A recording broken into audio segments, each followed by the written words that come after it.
Hi guys, I've got a fun little art process to share with you today. I am going to be making a greetings card, a Valentine's card for Mr. B, and I'm only using pretty much, there's a couple of other things, but I'm pretty much only using these twinkling H2Os from Colour Art. So the very first thing I did is I got some mixed media paper, which is one of my favourite papers to use. It's by Dale Rowney, and I very lightly just did a couple of spritz on the paper just to get us going. And I already had spritzed up my watercolour cakes with water and let them soak just for a little while. They don't need a lot of soaking, but they do need a little bit of soaking just to activate them. They are watercolour cakes with a little bit of mica powder in them, so they do have a really nice shimmery shine to them. So what I'm doing here is I'm just randomly, totally random guys, just putting some colour down, letting it run, letting it wick and run into each other as much as possible.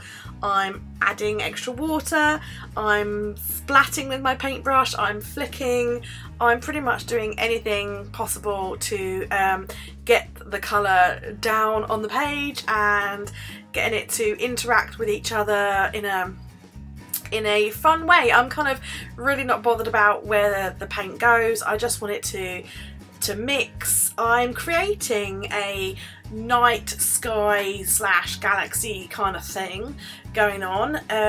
If you know me, then you know that I do quite like creating watercolour galaxies. I have done quite a few over the time now.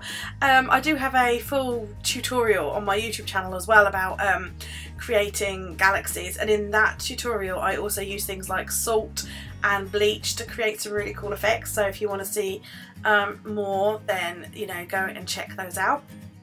So yeah, I'm just literally plopping it down and letting it do its own thing.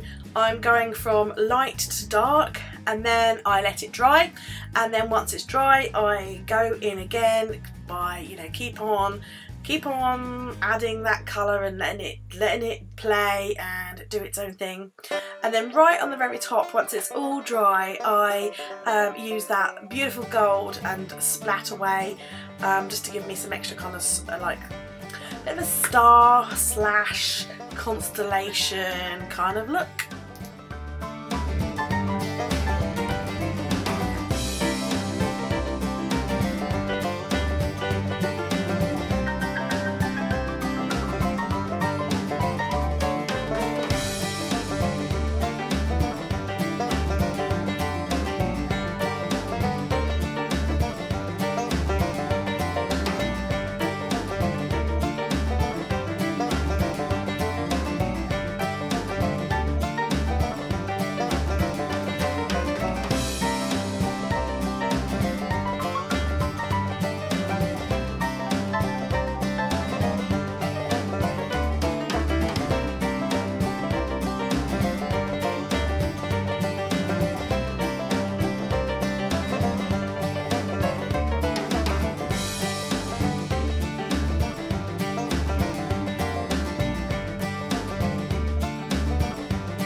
So once it's dry, I just needed to choose which side I wanted for my card.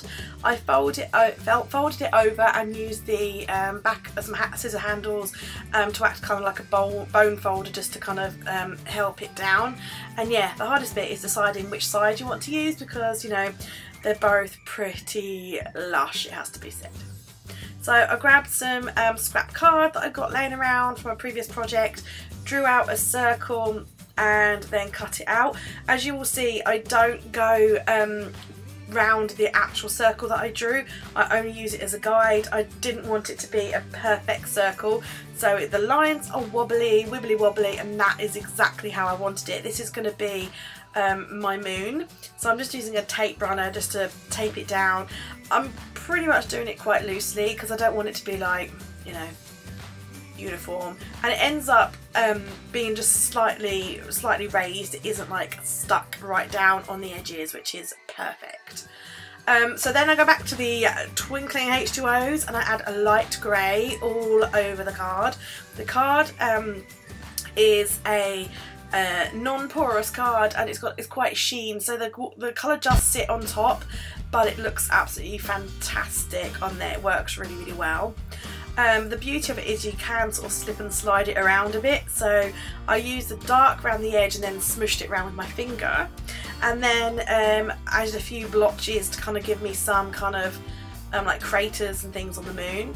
So I semi dried it off, and then I took a scrap piece of watercolour paper and just smooshed that in with my hand, as you can see, into the watercolour, and that then gives it that kind of textured look that you see, which ends up being like really cool.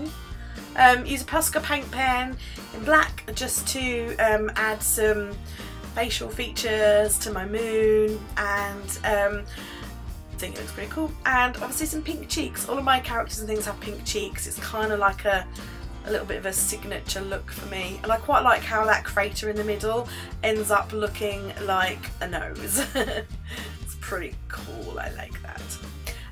I kind of wasn't happy with like how the moon was sitting, and I kind of wished I'd gone around the edges with a black ink pad before I stuck it down, but I didn't, so hey hum. So I'm just using my Posca paint pen again, just to kind of roughly go around the edges, just to try and give it a bit of definition and help it kind of stand out a little bit more from the background. So that's all that is really. I then took that same bit of scrap card and I wrote out my little phrase, and then I stuck that down with the tape runner again.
So next thing I did is I grabbed some sequins, and I just used a bit of matte medium to adhere the sequins down.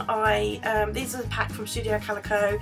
They've got some stars in them and some random circles, and I just thought like the star shaped, obviously because it's a star, it's a nighttime sky, and then the little circles, I just thought it kind of added to the celestial kind of look, and I just did that as in like the corners around the moon, and I really like how that like finishing touch kind of looked. I'm really pleased I did that. And so now I have a Valentine's card to give to the man in my life.